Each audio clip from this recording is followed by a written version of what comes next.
Hi, this is Brian King. I just had a text conversation with one of my young clients. And like many people with ADHD, or dare I say most, anxiety is a real issue. And what's at the root of anxiety is this belief that if something happens that I don't like, if I experience some kind of a loss, I won't be able to handle it. And it's that sense of disempowerment, of helplessness, of being out of control that drives the anxiety. So let's nip that in the bud. The key, first of all, is to know what you're anxious about. And that can be gotten at through simple self-awareness. Maybe you're very clear on what it is. Maybe you feel this anxiety a lot of the time, but you're not sure what the source is because you spend a lot of time hiding it in the background so you don't have to confront it. Because when you do, those feelings of helplessness and disempowerment come up, and those are not fun. So how do you nip those things in the bud so you feel empowered, you feel helped, supported, and so on, so that you get rid of that feeling of helplessness? And here's how you do it.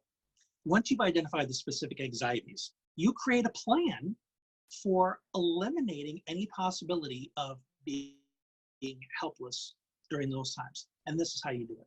Let's use your job, for example, because today, in this day and age, losing your job is more of a source of anxiety than maybe it's ever been in human history.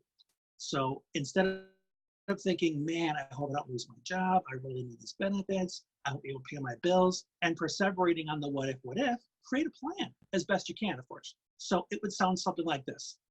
If I lose my job, and these words are key, if I lose my job, I know I'm going to be okay because I know I'm going to be okay. Not I hope I'm going to be okay. I know I'm going to be okay. Create some certainty around this. I know I'm going to be okay because I've got this many months worth of bills, 6 months in savings.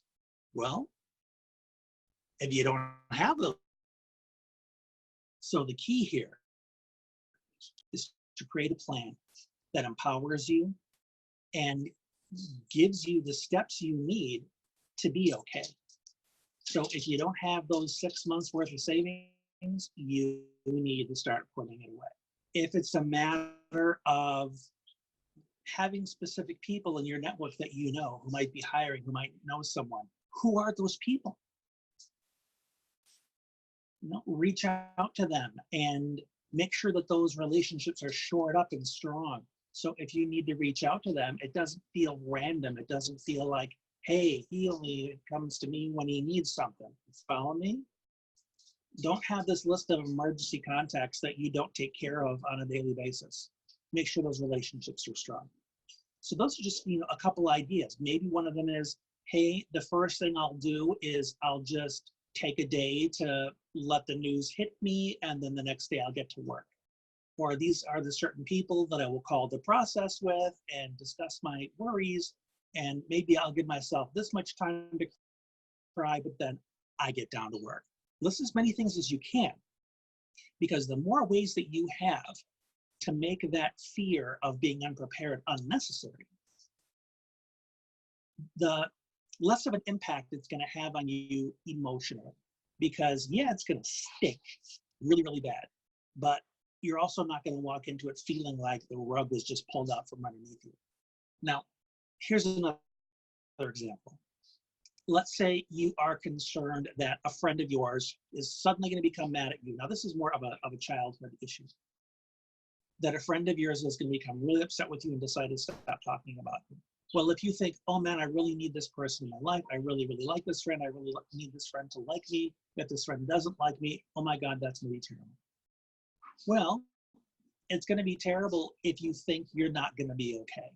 So let's flip that on its head. If so-and-so decides not to be my friend anymore, I know I'm going to be okay because I have these other friends that really like and value me. I'll just hang out with them. I know that I am loved, I am worthy, I am good enough, whether this person likes me or not.